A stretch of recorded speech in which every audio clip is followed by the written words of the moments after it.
Good afternoon, everyone. Thanks for joining today's webinar. My name is Genevieve Strand. I'm the Director of Advocacy here at ASTA.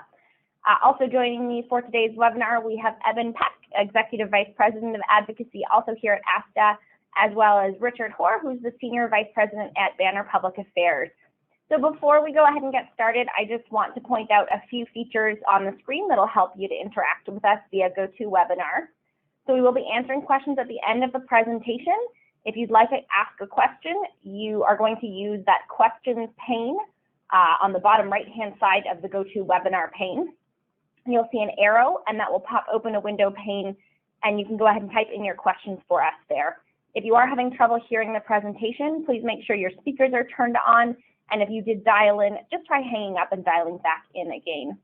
Please note that audience members are muted today. We certainly want to hear from you, but lots of folks on the call today, so we want to ensure there's no background noise and everyone can hear the entire presentation.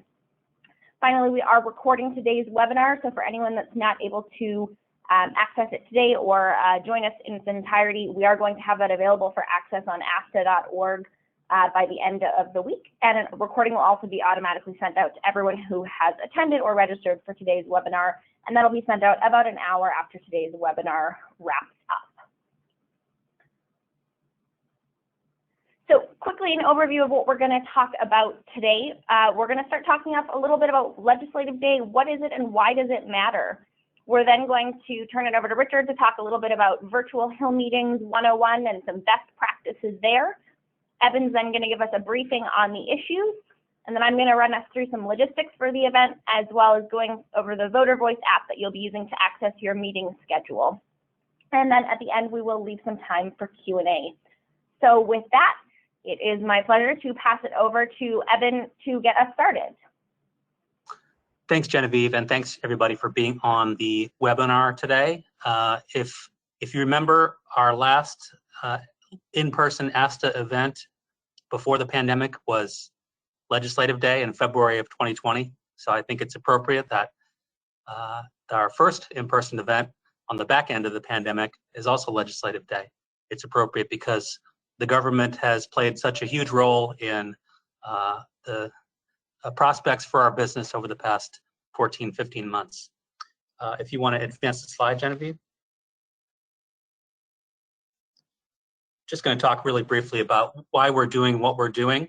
So when we think about advocacy, when we think about lobbying here at headquarters, we really think of it as a three-legged stool. There's direct lobbying, and that's myself and Genevieve and some of our colleagues here on staff. We also use outside lobbying firms like Banner Public Affairs. We have a PAC, Political Action Committee, which we use to engage in the political process and get our voice heard that way. But our real strength is our grassroots network, and that's where you come in. We often ask you to email or call your members of Congress or state legislators, but there's nothing more important, Genevieve, if you want to advance, nothing more important than direct communication between constituents and members of Congress and their staff. So this graphic comes from a survey from the Congressional Management Foundation a few years ago, where Hill staffers were asked to rank the various mechanisms for getting your voice to Capitol Hill. And as you can see here, how important is each of these options for understanding constituents' views and opinions? Meetings between staff and constituents was ranked as very or somewhat important by 99% of congressional staff, and meetings between the member or senator and constituents was ranked high as well at 98%. So for those of you, we're trying to set up as many meetings with actual member of Congress as possible, but for those of you who are meeting with congressional staff, that's important as well. In the staff's opinion, it's more important than meeting with the actual member of Congress. So at this point, I'm going to turn it over to someone we've been working with now for at least 5 years. Richard, I think it is, Richard Hoare with Banner Public Affairs. They have served as our outside lobbying firm. They have also helped us organize Legislative Day, I think 3, maybe 4 years in a row. He's a true professional, wonderful guy to work with. So Richard, take it away. Thanks, Evan. Yeah, so for those of you that are veterans of Legislative Day, this will be similar in many ways, but to what you've experienced in the past, but a little bit different, obviously, given the pandemic. instead of trudging around Capitol Hill, we will be conducting most of these meetings via Zoom or telephone call. But that being said, the mechanics and the cadence of the meetings themselves, if you've done this before, are very similar to what you've experienced in the past. And we'll talk about this in just a moment. Next slide, please. So just to give you an idea of how Capitol Hill looks right now, from a partisan breakdown, Congress is extremely narrowly divided. The House of Representatives in particular, this is the narrowest majority that any party has had in over 50 years. There's just 6 seats separating Democrats from Republicans. And in the Senate, it's actually a 50-50 chamber, as you know, but the Senate, but the Senate Democrats are in power via a power sharing agreement because the White House is controlled by President Biden and Vice President Harris. Next slide, please. So some of you will have the opportunity, hopefully in our meetings and our calls and our Zooms to talk to members of Congress, to the representatives and the senators themselves. But most of the meetings will be with congressional staff. That being said, don't be disappointed if that's the case. We're trying as hard as we can to get most of you a conversation with a representative or senator, but again, a lot of these meetings will be staff. A couple things to keep in mind, however, you'll notice that a lot of the staff members are very young, and they may or may not be the same staff members that you've talked to in the past, again, if you're a veteran of ASTA's legislative day. That being said, they shouldn't be dismissed. They're extremely tied in with their bosses, the representatives and the senators themselves. They are sort of the subject matter experts and do a lot of the legwork on the policy that gets enacted into the law. And so they'll be the ones that will really have the keys to change that we're hoping for. Next slide. So before each meeting, you guys will have your itineraries, but it would behoove yourselves to do a little bit of preparation prior to the meetings, knowing who you're going to talk to, how you're going to break up the conversations amongst your groups, who's going to have what speaking duties, and obviously where and when these conversations are. Obviously, we don't have to worry about hoofing halfway across the Capitol campus in a matter of minutes like we have in the past. But at the same time, make sure you guys are all set up with your Zooms, with the computer and the IT, and the folks at ASTA have done a really good job with the legwork on that. But avail yourselves of the information that ASTA is providing you about the members of Congress themselves, particularly in your delegations. Know who your member of Congress is, and when it is your group's turn to talk to your member of Congress, expect that you should probably bear the lion's share of the speaking duties during that meeting. And of course, ASTA will, and we'll talk about this a little bit later in this presentation, will be talking about specific policy goals and policy asks. And it's always important to get that ask in before the end of the meeting, so that the members of Congress or the staff members have sort of a takeaway that they can go back and do their homework and diligence on. Next slide, please. So there is a basic cadence and a structure to how meetings operate. They don't last too long. Don't expect that you will have an hour with a staff member or a member of Congress. 20 minutes probably is a really good time. These folks are extremely busy up on the Hill right now. But typically, brief introductions. Who are you? I'm Richard. I operate Richard's Travel Agency in Clearwater, Florida. I employ half a dozen employees in Pinellas County who are your constituents, and we're here because it's ASTA's annual legislative day, and we'd obviously like to talk to you about how the pandemic has impacted our industry and how Congress can help. So that's sort of the broad outline of how the conversations will go. Next slide, please. So again, who are you? Obviously, real quick introduction. I would include your name, let them know where you're from, talk about your industry, how many folks do you employ, do you specialize in a particular type of travel, and then why are you here? It's ASTA's annual legislative day, but obviously this year it takes an incredible level of importance given how the pandemic in the last year and a half have impacted our industry. Next slide. And then what do you want? We will have a number of issues that are relevant to talk about. Make sure we can stay on those messages if we can. We want everybody to be able to take away from our meetings that, hey, here, this is a serious time. These are the issues that are most impactful to us right now, and here's how Congress can help. Make sure you get that ask in there. Don't be pushy, but hey, this is what we'd like to see from you guys. This is a great way that you can help your constituents and enact positive change.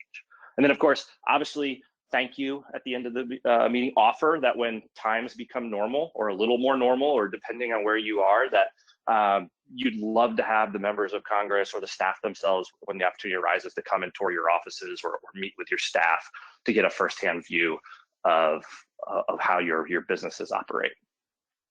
Next slide. And again, you're there to educate and to ask. You are the subject matter expert. Even though staff specialize in certain areas of policy, they're not travel advisors by and large. I don't know that any members of Congress, maybe one or two, have that as a background, right? So you know the industry in and out.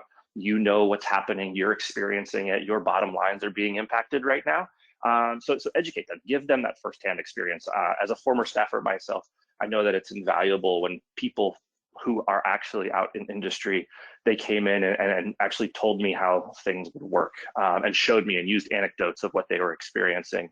And that gave me some real flavor for what was going on out in my boss's community at the time, as opposed to just what I was reading in the news or on the internet. Next slide, please. So a couple things, and I'll add a couple extras just to aside from this list, just to really hit on sort of the virtual world that we're in right now. Obviously, be polite, be friendly. Don't worry if staff seems, again, young or harried or distracted. It's a busy time up on the Hill. It's a little bit crazy. They have a lot of demands. So we want to be to the point. You don't have to, blaze through things too quickly, but we don't want to go on a extended conversation on extraneous things. Let them ask questions as much as possible. If you can have an organic conversation with the staff member or the senator or the representative, that's great. Obviously, we have our talking points and we want to hit home our messages, but if they divert because they're interested in something particular, that's okay. Roll with it, right? They will make a great impression on them. And if you don't know something, don't make it up or don't lie. Just, we can get you that information out. Take the notes, and then to say, I will follow up, or Asta will follow up with you with the answer to that. A couple things to note this year in particular, because it is virtual. A number of these conversations, if not most of them, will probably be on camera on Zoom. At the beginning of the pandemic, a number of offices and staff stayed away from being on camera, but now as more members and staff members are working back in the offices, they've become a little bit more open to it being on camera. That being said, there are still some staff members who are working from home, so don't be surprised if they just dial in or keep the camera off. Not every 23-year-old wants you guys looking into their apartment when you have these conversations. So that may happen. That's okay. They're still listening. Because you are not in person, they may or may not be more interested in the conversation because they don't have as many in-person meetings, or they may be a little bit distracted. That's okay. Stay on message. And we'll obviously follow up with everybody. Also, there is a ton of turnover on the Hill and things happen a lot. So while on your itinerary, it may say that you're meeting with so-and-so, it is possible that at the last minute, a different staff member will sub in, or a member of Congress. Something may have come up in a hearing or another meeting, and if they were on your schedule, they may not be able to make it, or vice versa. Lately, we've had, because members aren't meeting in person with a lot of people, we've been pleasantly surprised with how many have actually just popped into meetings via Zoom that weren't scheduled to be on there. So just roll with it. It'd be a little bit more flexible. But these Zooms and these online conversations and phone calls shouldn't be any different than what we've all experienced over the last year plus or so. I think next slide, that might be the end of my section. Next slide, Genevieve.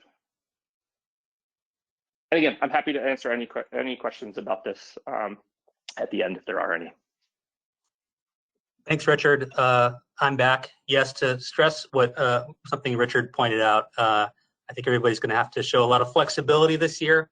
This is the first time, obviously, we're doing it in this format where the training and the networking is in person, but the actual calls with the Hill will be virtual or actual phone calls. So we appreciate your flexibility, and we're going to try to make it the best experience possible.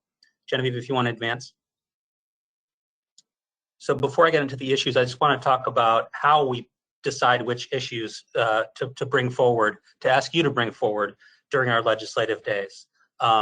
So we like issues that are actionable by Congress, right? Something that member of Congress can do right after your meeting. That's co-sponsor a bill, sign on to a letter, et cetera.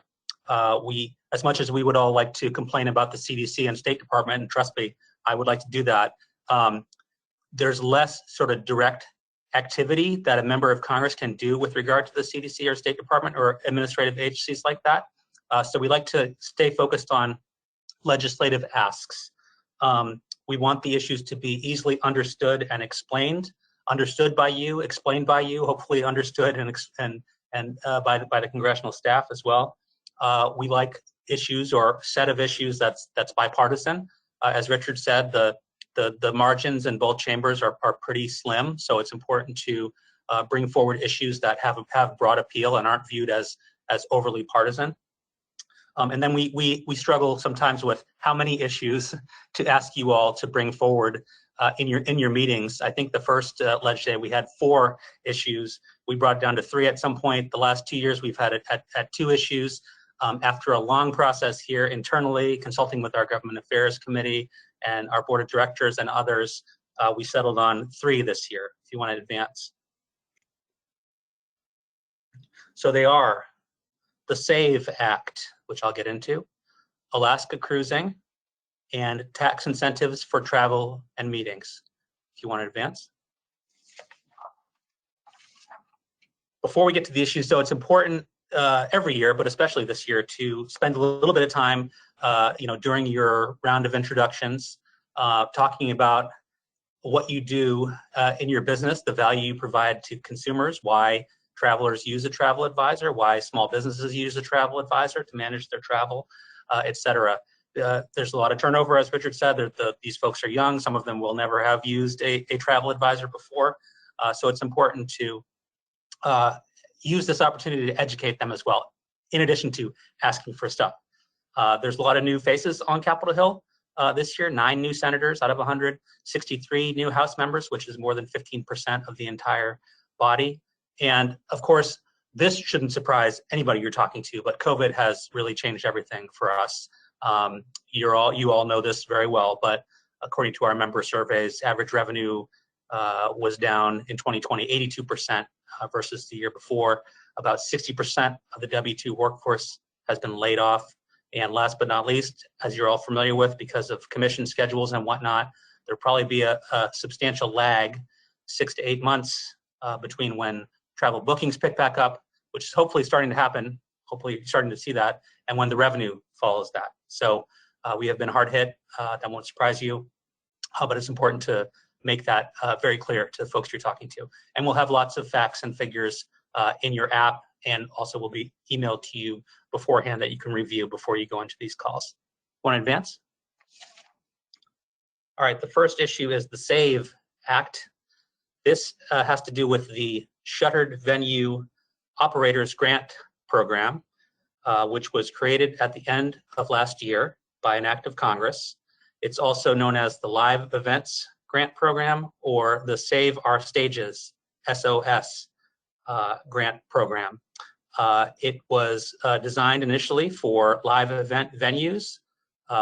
Eligibility was broadened as it moved through the process to venue promoters, museums, movie theaters, and even talent representatives, those connected to the live events industry. Grants under this program, which is a $16 billion program, can go up to, for you, in theory, 45% of your 2019 gross revenue, up to $10 million. It's administered by the Small Business Administration, SBA, which historically has administered loan programs, not grant programs. So Congress asked them to create this program essentially from scratch at the end of the year. Not surprisingly, there were some bumps in the rollout, and the application portal didn't even open until the end of April. It was supposed to open in early April, and it crashed. Finally opened at the end of April, and 20,000 plus applications were submitted. So there is heavy demand for this program. Can you advance the slide? So as I mentioned, as it moved through the process last year, it went from live event venues to a little broader than that, movie theaters, et cetera, other places that had been shuttered by the government and those sort of in that ecosystem. So obviously there was some entities that wanted to be in that didn't get in. And there's members of Congress that agree that eligibility should be broadened. So in March, Congressman Amodei, a Republican from Nevada, and Charlie Crist, Democrat from Florida, and several others introduced what's called the Securing Access for Venue Equity, or SAVE Act, HR 2120. It would add to this program travel agencies and tour operators, amusement parks, arts and sports promoters, sightseeing, hotel and lodging, and convention and trade shows. It has, sorry, there's a typo here. It now has 9 co-sponsors, not 6. We just got a couple extras over the weekend, including just today, Congressman Anthony Brown from Maryland. So right now it has 9, and that's 8 Democrats and 1 Republican. If you can advance. Now you're going to see this format as we walk through these issues. I like to alert people to: are you going to get any pushback, or what's the response going to be when you're meeting with members of Congress or congressional staff? I don't expect you're going to get a lot of pushback on any of these issues, but I just wanted to flag sort of things that might come up and what we would recommend the response be. Honestly, most people are going to be like, "Thank you so much for educating me on this. We'll take a look at it. We'll get back to you." Sort of non-committal, but questions may come up, even some pushback could come up. So one that we've identified for this one is that there's not enough money for this program under the current setup. Why should we be broadening it? As I said, $16 billion and 20,000 plus applications already. This bill picks quote unquote winners and losers as opposed to general relief like the PPP, which we're all familiar with. And there's no obvious vehicle for this. Let me just take these one at a time. Number one, not our problem. Congress already picked winners and losers by setting eligibility for this program. If they didn't want to pick winners and losers, they should have just created a grant program for small businesses whose revenue is down and use a objective revenue loss test. So this was not our idea, but now you have identified winners and losers, and we have a strong case that we had a really bad 2020, and it's going to take a while for us to get back to normal. We should be included in this program or something like it. Also, PPP, which we're all familiar with, that's general support, has essentially run out of money in its second round. There's talk of perhaps a PPP3, but that is not on the table right now. There's no proposal out there right now to extend PPP. If there was, we would be pushing for that as well. Again, no vehicle, not our problem, not your problem. They're talking about an infrastructure bill, which will probably take several months to come together. That's probably the most likely vehicle for this. But again, a lot of this is beside the point. Our businesses have been harmed dramatically by the government's action to respond to COVID, and we should be eligible for programs like this and those like it. So the ask in the House is pretty simple: co-sponsor this bill. The ask in the Senate is a little more nuanced because there is no Senate bill. It's support this bill if and when it comes over to the Senate, or support anything that would provide targeted relief to travel agencies. If you want to advance the slide, we'll go on to number 2. Oh, sorry. Do advance the slide. I want to show this as sort of some context here for this first issue. So we've done literally hundreds of congressional meetings over the past few months. We do a lot of fundraisers where there's different groups on the phone with members of Congress, and especially sort of mid-pandemic, everybody talked about how far down their members' businesses were. And as you can see here, we have laid out in this infographic the revenue loss for the various sectors within travel and hospitality, and also how much set aside, targeted, dedicated money Congress has provided to these venues. Now, our members were eligible for the PPP and the Employee Retention Tax Credit and unemployment benefits, et cetera. But in terms of targeted, dedicated funding, this is what you're looking at here. A lot of money for the airlines, a little less for the restaurants, live events, which we already talked about, buses, which we haven't talked about, but are as bad hit as ours, and ours is there was two travel agencies that got loans under the Department of Treasury Airline Loan Program, and that's it. So we feel strongly that we are the sector whose revenue has been impacted by COVID the most, who has not received dedicated funding from Congress. So this is something to point out to these folks if you get any pushback, which again, I don't necessarily anticipate, but just wanted to show this as context. Do you want to move on, Genevieve? The next issue, which those of you who sell a lot of cruises are very familiar with this probably by now, under the Passenger Vessel Services Act, PVSA of 1886, this was designed to protect domestic shipping, domestic shipbuilding, etc. Alaska cruises, let's say from Seattle to Anchorage, must stop at a foreign port because the cruise ships are foreign built. No cruise ship has been built in the United States since 1958, I believe. So this is the way it is. That's why these ships going to Alaska will stop in Vancouver or Victoria. All well and good. This is the way things work in the Alaska cruise business. However, Canada closed its ports completely at the beginning of COVID, and then a few months ago announced that they were extending that closure all the way through February of 2022, which obviously, because of the PVSA, would not allow the Alaska cruise season to go forward. And our CDC recently said cruising could resume as early as mid-July. We'll see if that happens. So this was kind of an academic debate, and then it got more real when our CDC said that it was going to allow cruising to resume from in U.S. waters. So the entire Alaska cruise season is at risk unless Canada changes course by reopening their ports or allowing what's called technical stops at their ports, which would fulfill the PVSA, or Congress modifies the PVSA. Do you want to advance the slide?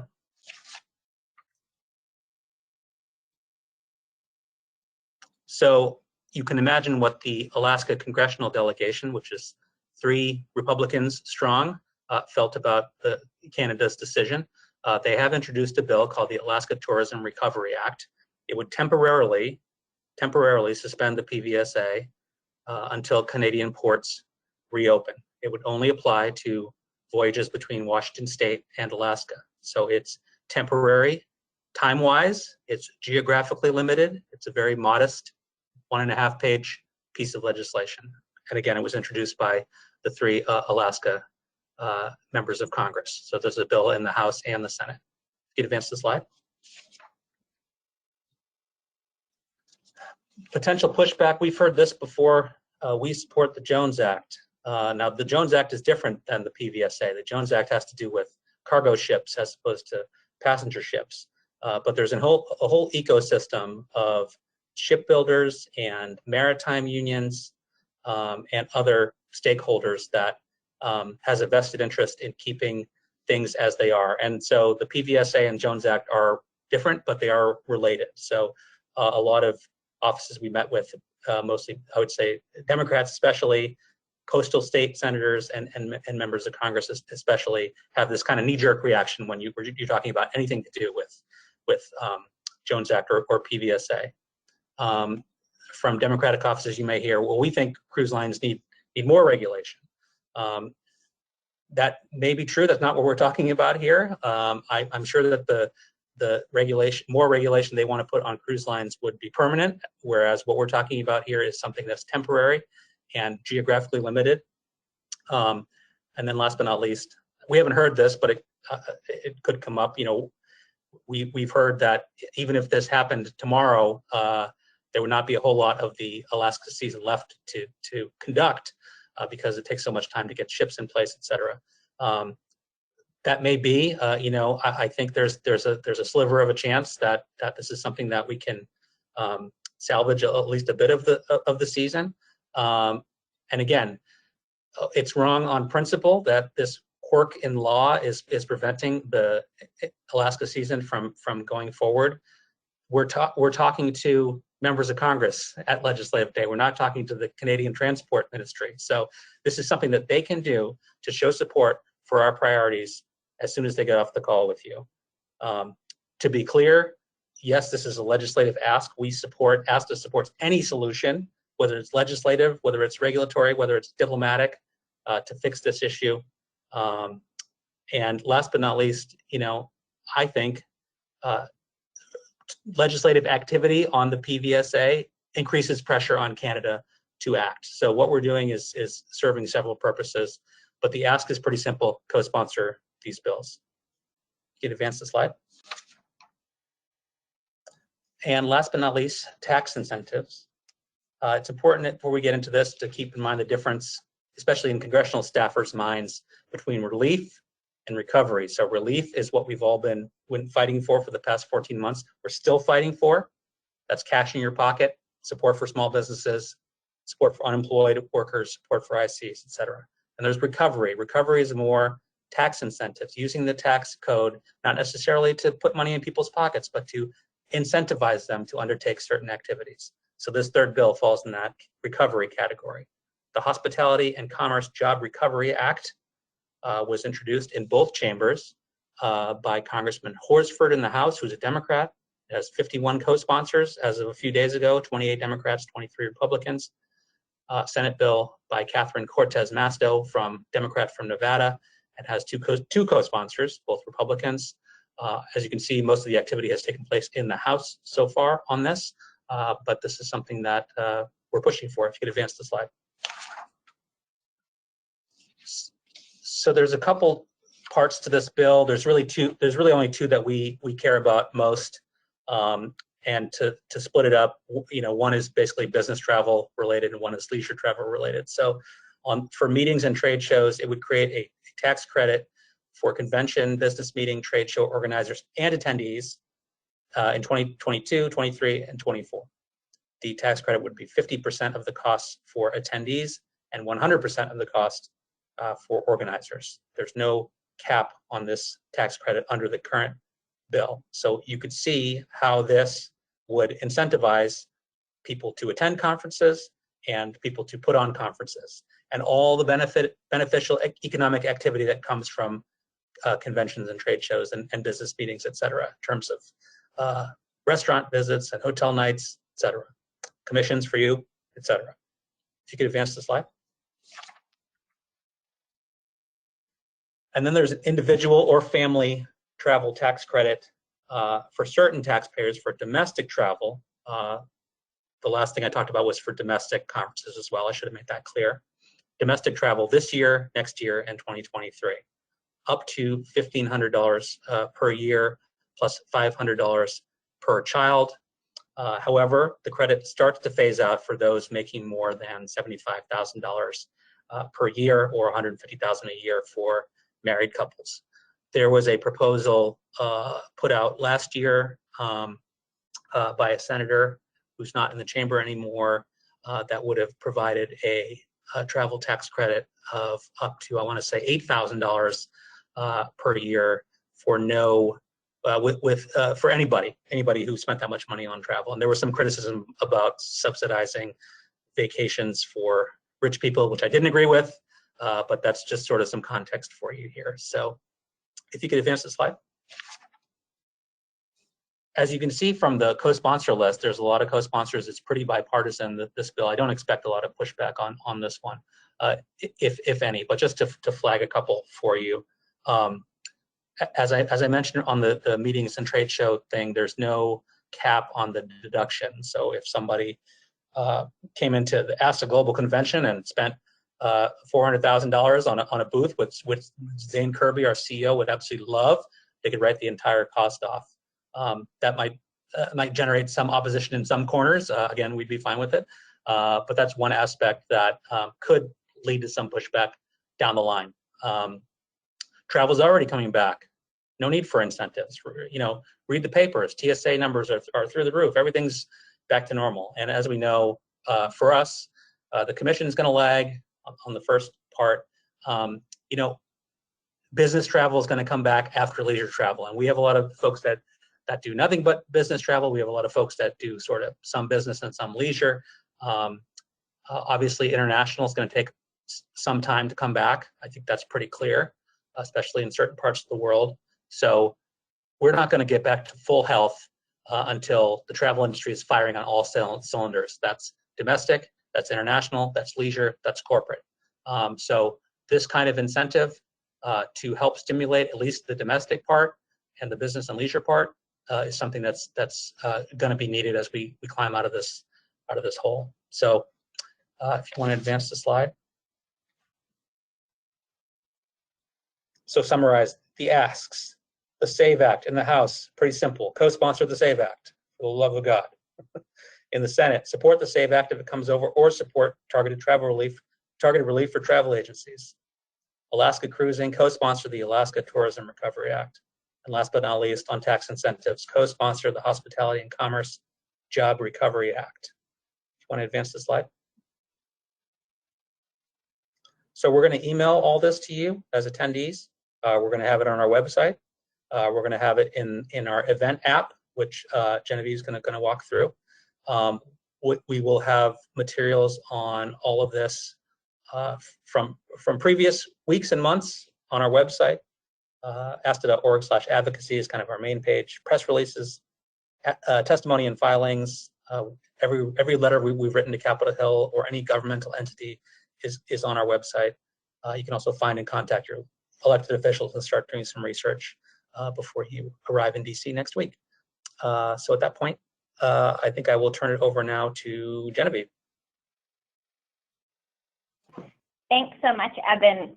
So now we've kind of been through what to expect for your meetings, what issues you're going to be talking about. So I'm going to run you through now a little bit of what the day is going to look like and what the logistics are going to be for those specific meetings. And as Eben mentioned, I'm going to walk you through the app for Legislative Day so everyone can get that downloaded and be ready to go when they arrive. So I did quickly just want to touch on our COVID-19 safety protocols. So it's really important to us as we are bringing everybody back, as this is our first event in person, as Eben mentioned, since Legislative Day back in February 2020. We did want to just run everybody through very quickly. I know we've sent some more detailed information, but just to remind everyone, we are committed to providing a safe experience for all of our in-person events. So we are asking that everyone wear masks, except while eating and drinking. So this is going to be whether you're coming to visit us at the reception, at the registration desk, whether you are visiting us at a reception, you are participating in the sessions, you are out on tours.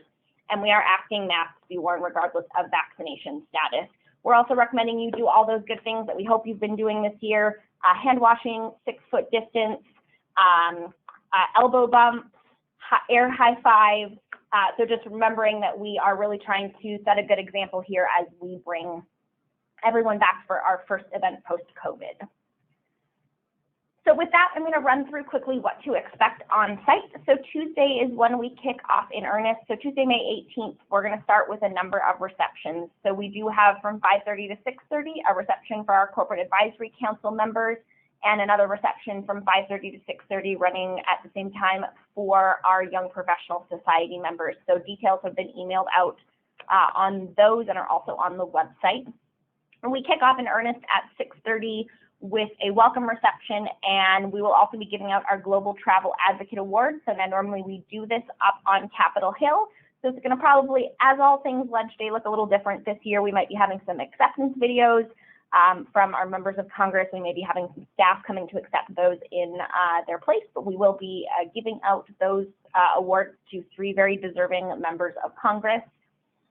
Then that evening, once the reception wraps up, we do have a really fun evening event for all of you. So the Monuments by Moonlight tour, we are going to be doing this at a 50% capacity, so everyone is socially distanced, but this will give everyone a chance to get out and see the city. I know normally one of the most exciting things about coming to DC is getting to be up on Capitol Hill, be out on the National Mall. So this will at least give everyone a chance to get a little networking and socializing in, while also giving everyone a chance to see the sights around the city. And then we are going to start bright and early the next morning, Wednesday, May 19th. The doors are going to open at 8:15 for breakfast and a little bit of time to network. We then are going to have a first panel where we are going to do another deep dive on what Richard covered today, Advocacy 101, virtual meeting logistics. So Richard will be back with us for that panel. We'll also be having a Chief of Staff from Capitol Hill who's going to come share her experience So really fantastic group to walk you through how to really make those meetings as effective as possible. We're then going to have another panel from 9:30 to 10:45, drilling down on the issues. So we're going to review what we covered today, get a little more in-depth on some talking points and how you can really approach these issues with your offices. Then you are going to meet up with your delegations, and you are going to have your congressional meeting. So we're going to cover what that's going to look like a little more, but we've got a 2-hour block there for your first section of meetings.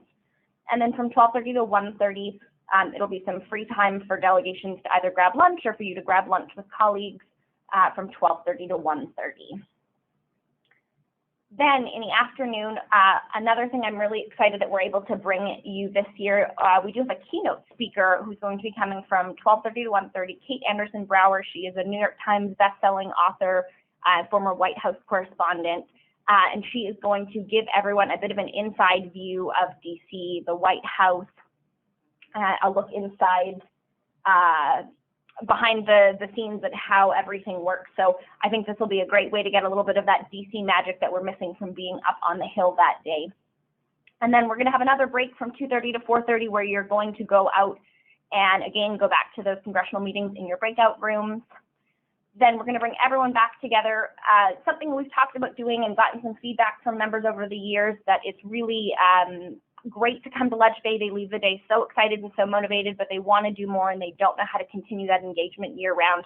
So we have a wonderful speaker who's going to come and give everyone an idea of some actionable year-round ideas to make advocacy a part of your day-to-day. So this is a really wonderful presentation from Roger Rickard, who is a professional speaker in the advocacy circuit. He runs a really fantastic podcast called Voices in Advocacy. So really, really excited to have him join us to give you all some great ideas for how you can keep the momentum going the rest of the year. And then we are going to, from 5 to 6:30, have a reception followed by dinner to close off our formal programming. So I did just want to dig in a little bit more here at the congressional meeting scheduling. So Richard and the team at Banner have been hard at work helping us with scheduling these meetings.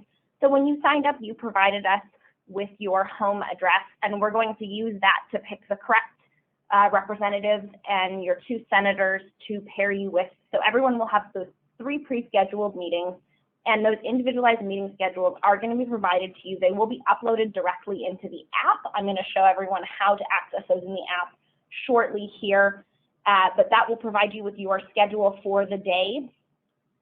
The attendees are also going to be, as we've done in past years, grouped geographically into delegations, so no one's going to be off on their own. You will be with other folks either from your state or nearby states, depending on the size of the group. And we are going to have team captains as always, so we will send an email out this Friday that'll be connecting you with your team members and your team captain, as well as the sponsors that are going to be spending the day with you. So this will be a chance for everyone to kind of connect and know who they're going to be spending the day with. So we, as Richard mentioned, we're going to have a hodgepodge kind of depending on office preferences of some calls, some Zooms.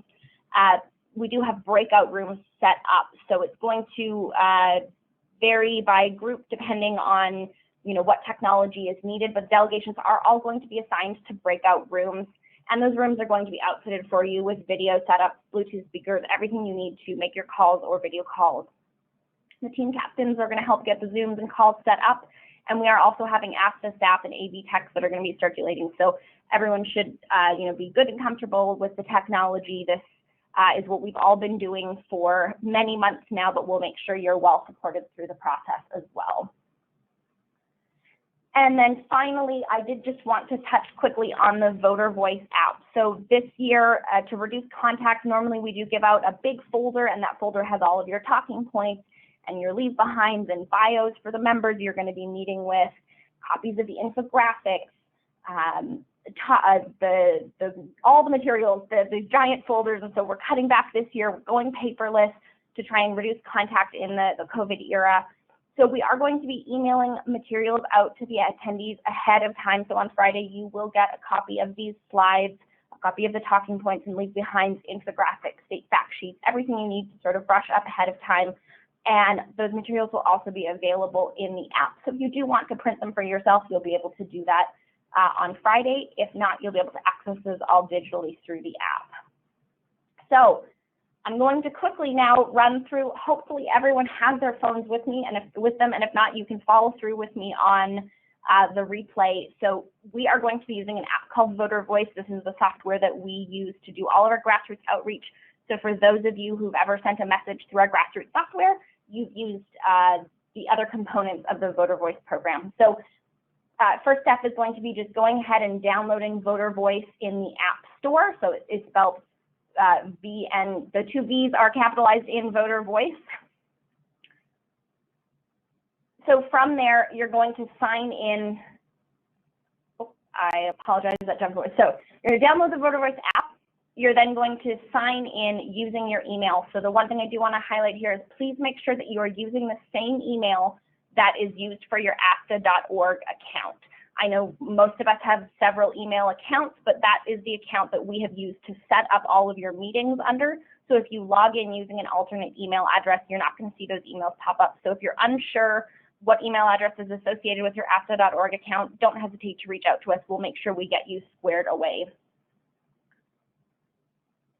So finally, you're going to search for American Society of Travel Advisors, or ASTA. You're going to see us under the list of organizations, and when you do, you're going to pop up a main screen. From there, you're going to click on events that you see right in the middle of the screen there. And you can then click on ASTA Legislative Day, so you'll see the event pop up there. Once you do click on that, you will enter your information to register for the event, and then you should be all set. For many of you, if you put your email in, you'll see that information will pre-populate if you've ever used our system before. If not, you'll just have to enter in that information. I do also just want to point out a few app features. So once you're there, you're logged in, you've got the ASTA event added.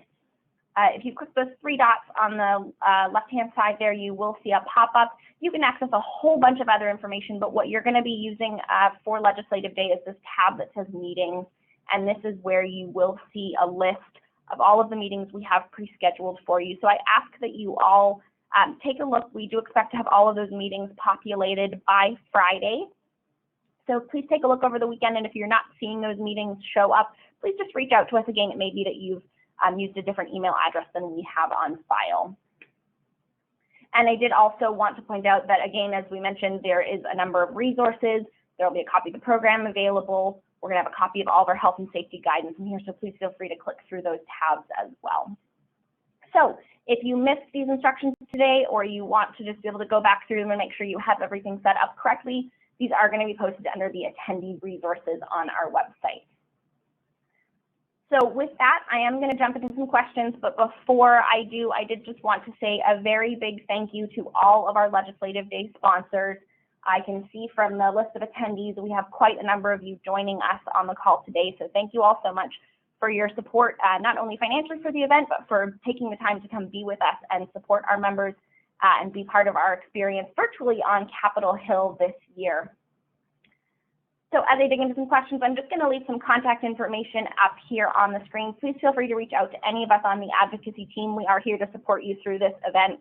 I want to make sure that everybody is feeling confident and good to go. So with that, I am going to start with a few questions. So Evan, I'll direct this one to you to start. So Chris asks, will all of the meetings be virtual this year?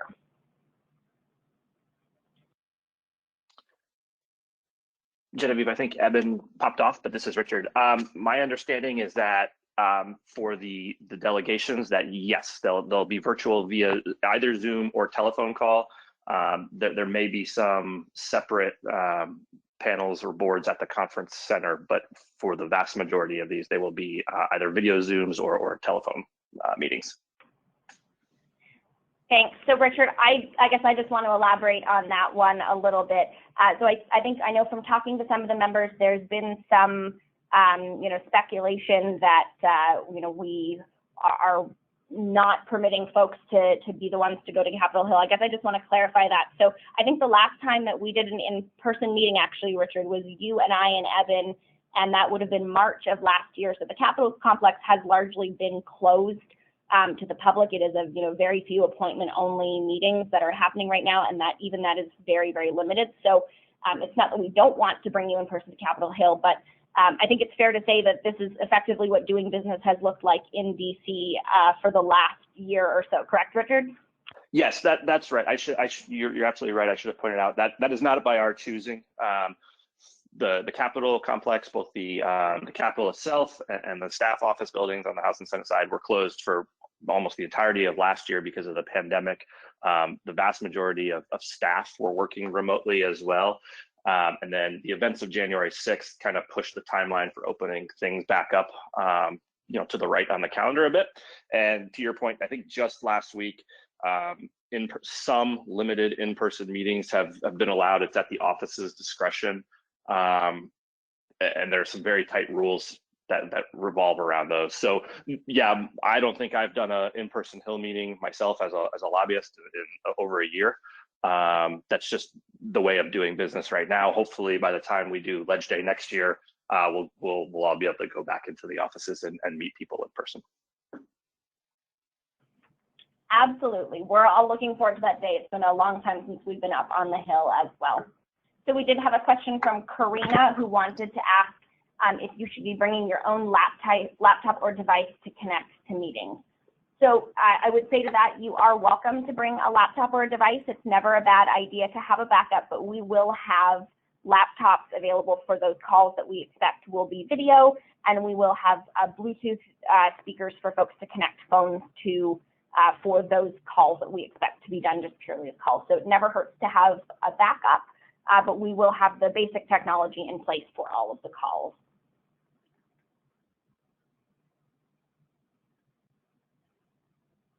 All right, so we did have another question asking if all of the data points that Evan brought up at the start about what the downturn in the industry looks like, some of those infographics, et cetera, if we're gonna have access to those. So if you'd like to take a look at them now, they are available on asta.org if you look in the advocacy toolkit, but again, those will be emailed out to everybody, and those will also be included in the email that we send out on Friday.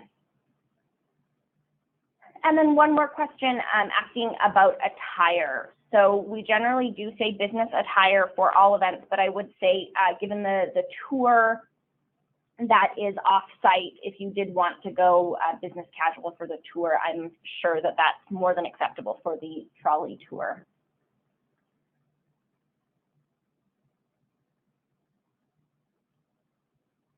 Right, so there are a couple folks that I'm seeing that are running into a few quirks with the system. I will go ahead and reach out to you all individually. I do have a question here from Jennifer saying, I am from Illinois, but I'm seeing meetings from Wisconsin on my app. Why is that the case? So for some of the delegations, we have paired two states together. We are still in the process of populating those meetings. So if you do take a look today, it's possible that you won't see any meetings or that you'll see a limited number of meetings. As those times are getting confirmed, we're dealing with a large volume, almost 200 meetings happening that day. So as each of those offices confirm times with us and we get those input into the system, you will see that start to populate. So you will get a meeting with your representative and your two senators, but it is possible if you've been paired with another state that you will see meetings for that other state pop up in your app as well. So no need to fear if that is the case. I would say just take a look by Friday, and if you're not seeing those correct meetings for your representative and your two senators, then feel free to reach out to us at that point.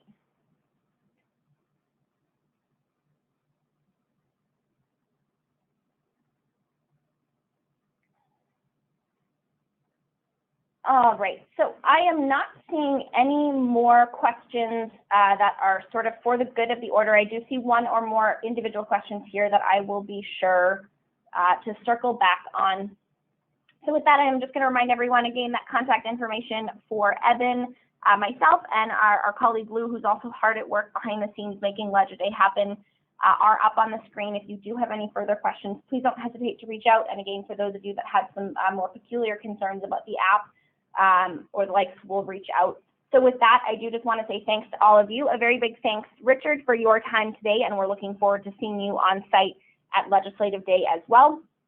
And thanks to everyone on the phone. Again, this webinar is being recorded, so if you do want to listen to the presentation again, it will be available on asta.org, and a recording will also be sent out to all of the attendees and the registrants about an hour after today's session ends. So thanks everyone so much for your time, and we look forward to seeing you at Legislative Day next week.